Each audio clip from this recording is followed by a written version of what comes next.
하나님께서 우리에게 주시는 말씀, 신약 성경 마가복음 4장 35절에서 41절까지 말씀입니다.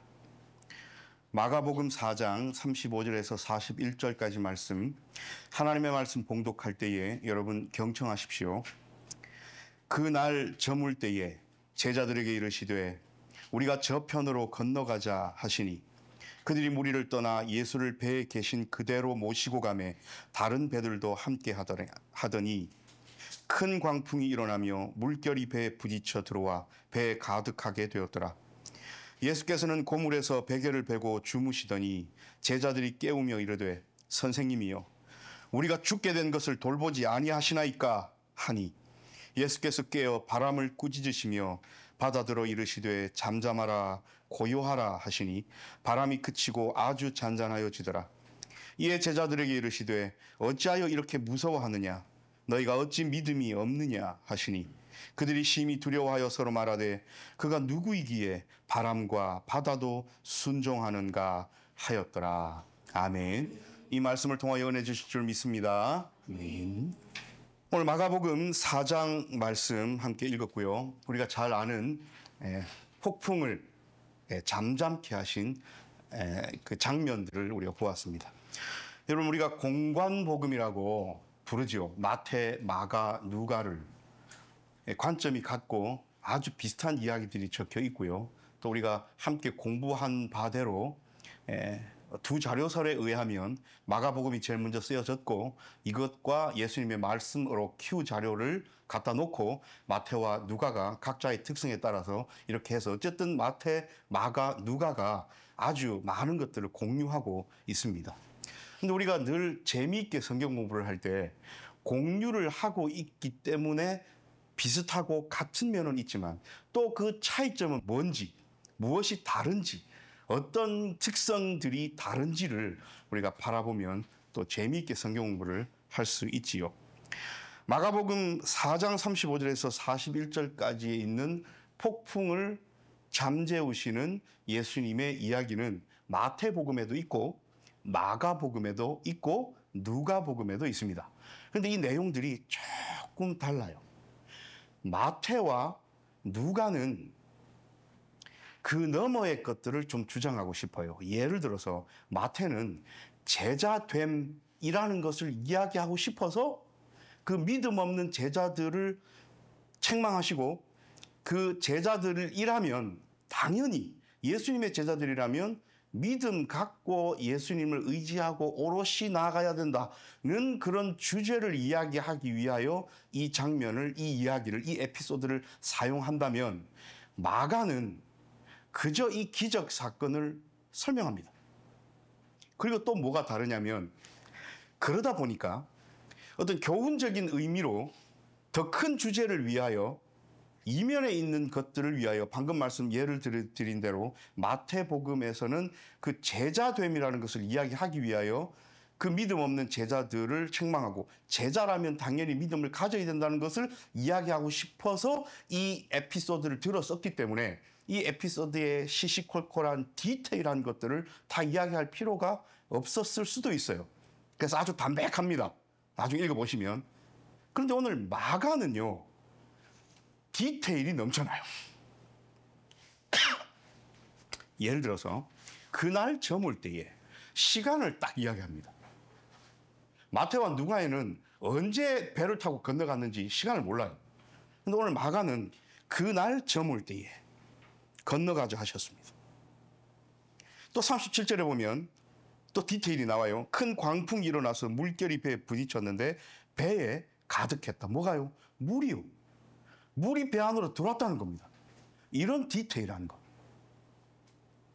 예수님께서 베개를 베고 주무셨다. 쿠션을 갖고 주무셨다는 거예요. 이런 디테일한 것. 여러분, 이것이 뭘 이야기하는지 아십니까? 여러분, 누가 이렇게 디테일한 자세한 사항을 기술할 수 있습니까? 누가요? 전에 들은 사람이요? 아니요. 목격하고 경험한 사람.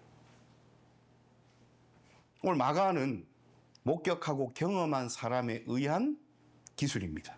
우리가 이것을 기억하십시다. 또 크게 다른 점이 있어요. 공관복음에서. 찾아보시면 아시겠지만 마태복음은 예수님을 이제 죽게 되었으니까 예수님 깨우러 가야 안 되겠습니까? 예수님을 깨우러 들어갔어요. 근데 마태복음에는 어떤 식으로 표현되어 있냐면 약간 기도식, 우리를 구원하소서. 지금 우리를 표현하면 구원하실 줄 믿습니다. 뭐 이런 식이에요. 누가는요, 간청이 됐습니다. 우리를 좀 구해 주십시오. 근데 오늘 우리가 읽은 마가복음은 어떻습니까? 오히려 예수님에게 볼멘 소리를 하면서 예수님을 책망합니다. 선생님이요, 우리가 죽게 된 것을 돌보지 아니하시나이까? 맡겨놓은 것도 아닌데 이렇게 이야기를 하는 거예요. 최근에 갈릴리 호수 주변에 고고학자들이 뭔가를 하다가 연대 측정을 해보니까 2000년 전 예수님이 살아 계셨던, 이 땅에 계셨던 그 당시의 것으로 추정되는 배가 발견됐어요. 연대 탄소 연대 측정을 해보니까 그 시대에 맞아요. 뭐 기원전 몇십 년부터 기원 후 몇 년까지 딱 그때. 그럼 우리가 이제 추측할 수 있죠. 아, 그러면 오늘 이 마가복음 4장에 나타나는 이 배는 대충 어떻게 생겼겠구나. 여러분, 예수님과 제자들이 예수님이 건너가자 하셔가지고 갈릴리 호수를 건너요. 이 호수가 워낙 커가지고 바다라고도 부릅니다. 바다처럼 크니까요. 어쨌든 민물입니다. 호수예요, 호수. 근데 이 호수가 워낙 크다 보니까 바람이 불면 파도도 치고 풍랑도 일고 하는 겁니다. 그래서 또 거기를 터전 삼아서 어부들이 고기 잡아서 먹고 살고요.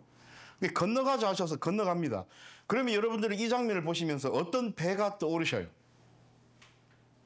뭐 설마 뭐 유조선, 컨테이너선 이런 게 떠오르시지는 않지요? 안 그러면 캐리비안의 해적에 나오는 큰 범선 이런 게 떠오르십니까? 아닙니다.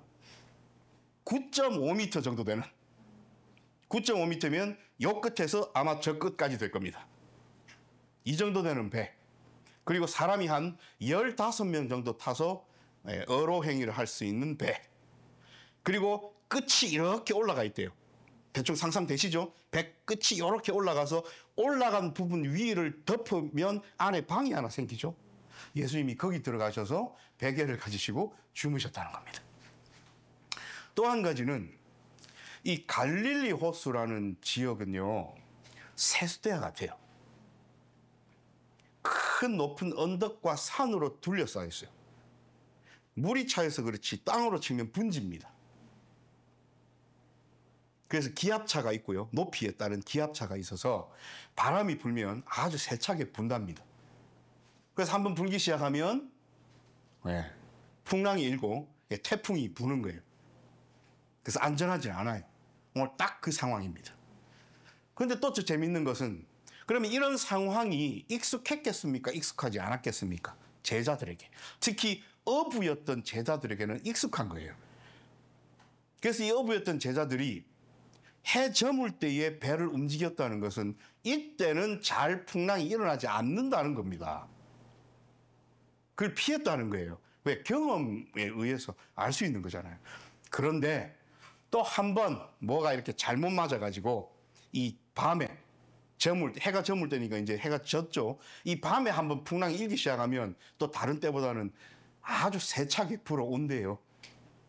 학자들이 그렇게 연구를 해보니까 그렇답니다.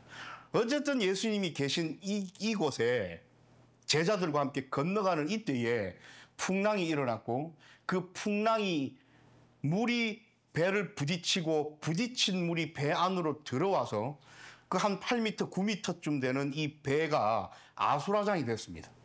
얼마나 무서웠겠습니까? 두려웠겠습니까?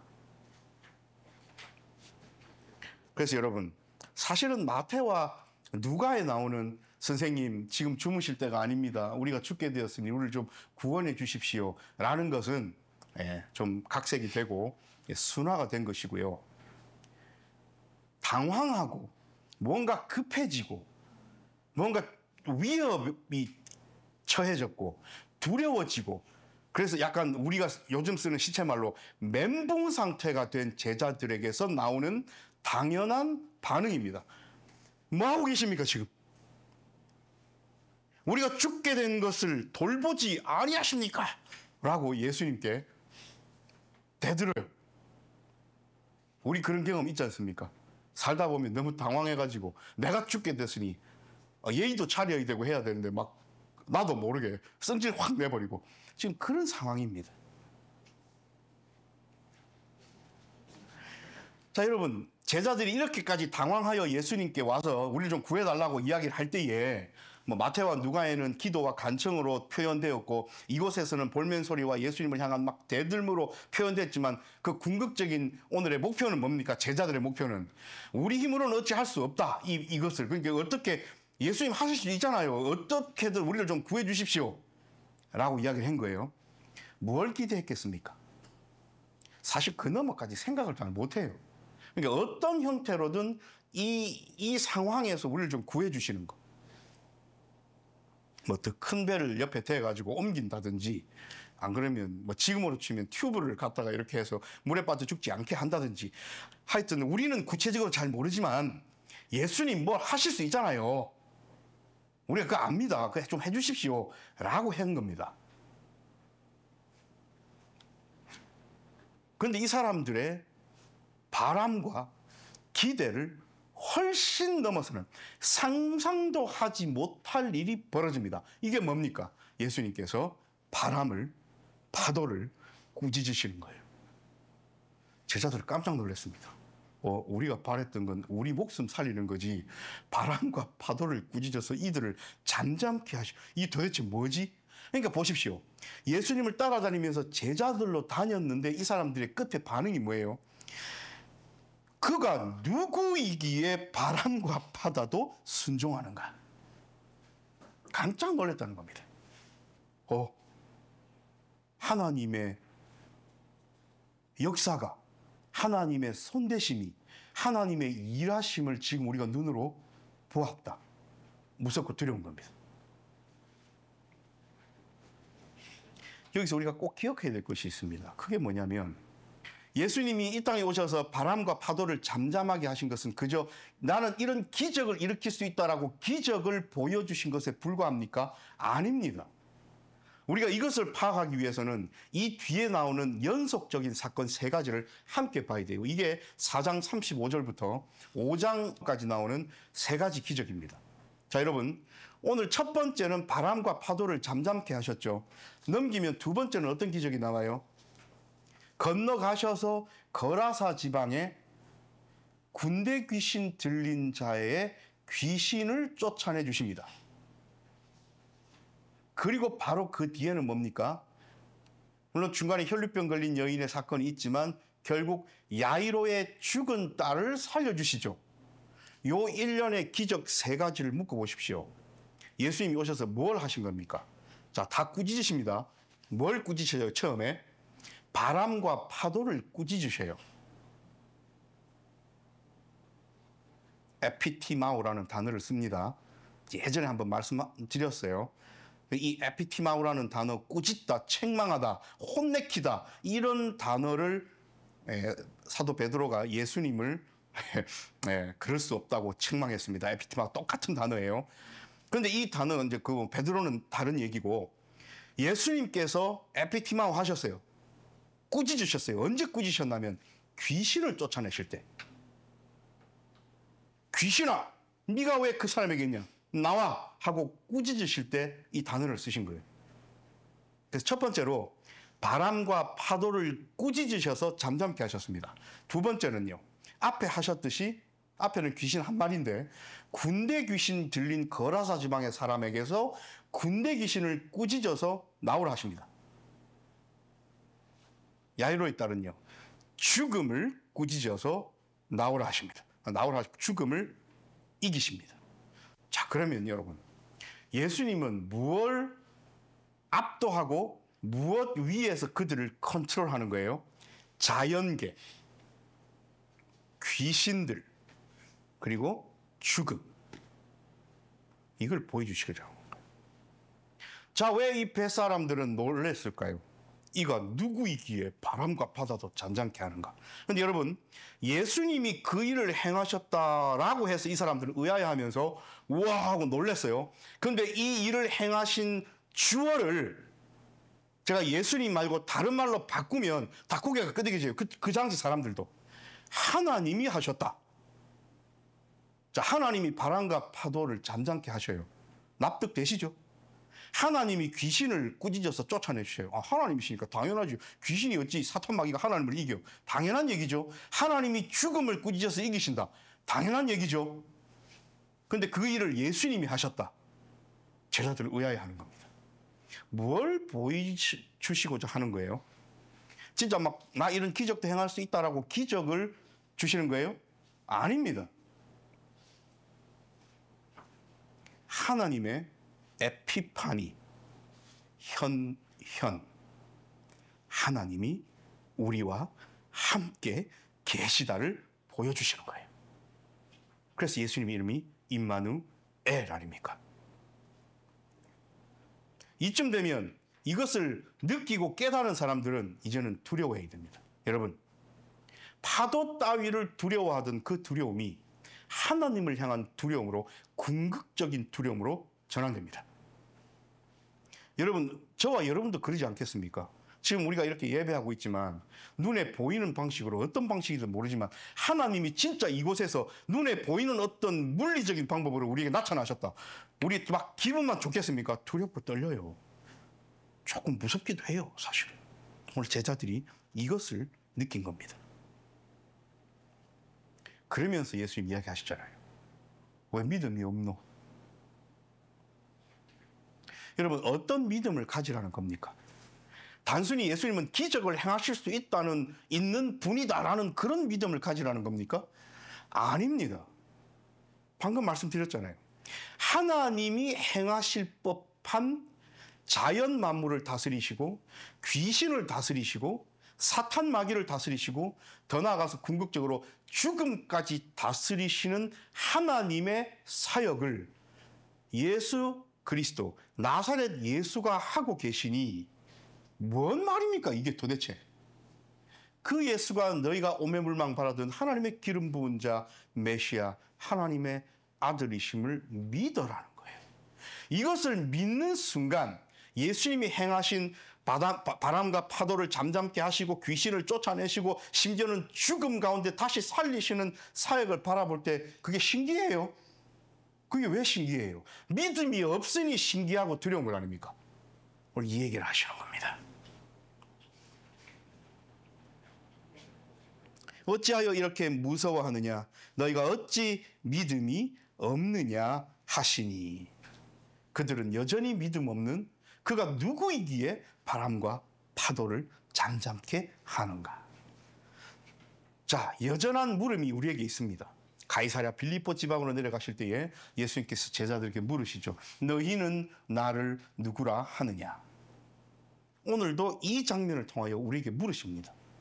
그가 누구이기에? 우리에게 예수 그리스도는 누구십니까? 우리에게 확실한 믿음이 없으면 우리는 여전히 우리의 삶 가운데 오는 우리를 두렵게 하고 무섭게 하는 어떤 종류든 간에 그것들로 말미암아 의기소침해지고 위축되고 두려워하고 무서움을 가진 채로 살아갈 수밖에 없습니다. 왜요? 믿음이 없으니까요. 여러분, 마가복음이 쓰여주실 당시는 어떤 시대입니까? 박해 시대 아닙니까? 초기 교회 성도들에게 배를 타고 갈릴리 호수를 건너갈 때에 맞닥뜨렸던 큰 파도, 그 파도가 안전하다고 생각했던 배 안에까지 들어와서 우리의 목숨을 위협하는 실제적인 상황이 초기 교회 성도들에게 네로를 위시한 황제들의 로마의 박해로 현실로 다가오고 있었습니다. 그래서 매 순간 삶이 폭풍을 만난 배 안에서의 삶과 같았습니다. 그 폭풍은 로마 제국이었고 배는 교회였어요. 교회 안에서 은혜롭게만 살면 안전하다고 생각했지만 웬걸요? 로마 제국의 그 마수가 교회 안까지 들어와서 그 사람들의 생명을 위태롭게 했습니다. 그 시기에 이 복음서를 읽게 되었습니다. 그러면 이 메시지를 받았을 때에 무엇을 이야기하고 싶은 겁니까? 바람과 파도도 잠잠케 하시는 예수 그리스도를 믿지 못하니 두려움에 휩쓸려서 살아가는 것 아닙니까? 그래서 하나님 앞에 볼멘소리를 하는 거예요. 왜 우리를 구해주시지 않느냐고. 왜 지금 주무시냐고. 하나님이 언제 주무시고 계셨어요? 그 얘기를 하시는 겁니다. 그래서 박해와 순교의 실제적인 상황이 있었다 손치더라도 믿음 있는 사람들은 하나님께서 결국에는 우리를 구원해 주시리라는 믿음을 가지고 두려움과 무서움에서 벗어날 수 있었고요. 그 용기로 기꺼이 목숨을 내어놓았습니다. 왜요? 더 나은 삶이 기다리고 있음을 알았기에. 여러분, 우리의 삶은 어떻습니까? 신앙생활 하면서 신앙과 믿음이라는 예수 그리스도께서 마련해 주신 배 안에서 우리 대구 사투리로 포실합게, 안전하게, 행복하게만 살아갑니까? 그러지 않을걸요. 살아가는 세상 속에서 우리는 날마다 파도를 만나고 폭풍우를 만나서 무섭고 두려운 경험들을 하면서 살아갈걸요. 아픈 경험, 슬픈 경험, 우리가 어떻게 할 수 없는 경험, 내 힘에 부딪히는 경험, 내 힘을 능가하는 경험이어서 내가 컨트롤할 수 없는 이런 것. 그래서 때로는 하나님 앞에 마태복음처럼 기도도 해보고 누가복음처럼 간청도 해보고 어떤 때는 마가복음처럼 하나님 앞에 되들어도 보고 하나님 왜 나를 구원해 주시지 않느냐고. 이런 모든 행위들은 다 믿음 없는 행위들입니다. 우리가 예수 그리스도께서 내 삶에 어떤 분이시다는 것을 제대로 고백하고 나아가면 우리는 하나님 앞에 그렇게 할 수가 없습니다. 우리는 예수 그리스도를 향하여 그렇게 외칠 수는 없습니다. 그가 누구이기에 이런 일을 행하시는가? 정말 몰라서 묻는 겁니까? 그래서 하나님께서 오늘 이 말씀을 통하여 우리에게 요구하시는 것은 제대로 된 믿음 가운데서 살고 그 믿음으로 말미암아 더 이상 무서워하고 두려워하는 삶에서 벗어나라는 거예요. 예수님이 고난받으시고 죽으시고 부활하신 이유가 우리가 두려움 속에서 떨라고 하신 겁니까? 그것은 아니잖아요. 은혜 안에서, 자유 안에서 복된 삶을 누리되 그것을 나 혼자만 누리는 것이 아니라 하나님께서 허락하신 예수 그리스도의 귀한 복음을 성령 하나님의 능력 힘입어서 사람들과 더불어 살라고 주신 귀한 것 아닙니까? 그래서 오늘 우리가 찬송 불렀어요. 주 품에 품으소서, 능력의 팔로 덮으소서. 거친 파도가 날 향해 와도 주를 향해 날아오르고 나의 영혼이 잠잠하게 주를 바라보는 삶을 살게 해달라는 기도의 마음으로 오늘 우리는 말씀 전에 찬송을 불렀습니다. 사랑하는 여러분, 폭풍, 파도 하나님께는 아무것도 아닙니다. 사탄 마귀의 유혹 예수님은 말씀으로 이기셨습니다. 우리에게 날마다 우리를 두렵게 하는 인류가 정말 극복하고 싶은 죽음, 예수님께서 부활의 첫 열매가 되심으로 생명을 우리에게 주셨습니다. 도대체 우리는 무엇을 두려워하며 삽니까? 무엇이 무섭습니까? 우리를 두렵게 하고 우리를 무섭게 하는 것은 여러분 꼭 기억하십시오. 사도 베드로 선생님을 통하여 말씀하신 바 우는 사자일 뿐입니다. 우리를 실제적으로 해하거나 우리를 실제적으로 예수 그리스도에게서 떼어낼 수 없는 그저 으르렁댈 뿐입니다. 그런데 많은 사람들이 예수를 믿는다 하면서도 죄책감에, 죄의식에, 두려움에, 낙심감에, 절망 속에서, 흑암 속에서, 캄캄한 골짜기에서 살아가는 그런 삶을 살아가는 그리스도인들이 얼마나 많습니까? 이 말씀을 통하여 힘을 입어서 혹 우리의 삶 가운데 전체가 다 그렇지는 않을지라도 내 삶 가운데 일부분이라도 여전히 어두운 곳, 여전히 절망스러운 곳, 여전히 실망 속에 있는 곳, 여전히 파도와 폭풍으로 인하여 두려움이 남아있는 곳이 있다면 이 말씀으로 힘을 얻어서 해소하십시다. 그리고 우리의 믿음을 더 하나님께로 붙잡고 하나님께로 나아가십시다. 이번 한 주간 동안 하나님께서는 누가 그런 믿음으로 혹 인생의 폭풍우와 큰 파도가 음습할지라도 예수 그리스도를 믿는 믿음으로 성령 하나님의 능력 힘입어 하나님이 사랑하는 마음 가지고 열심을 다하여 승리하며 살아가는가 찾고 계십니다. 기도하겠습니다.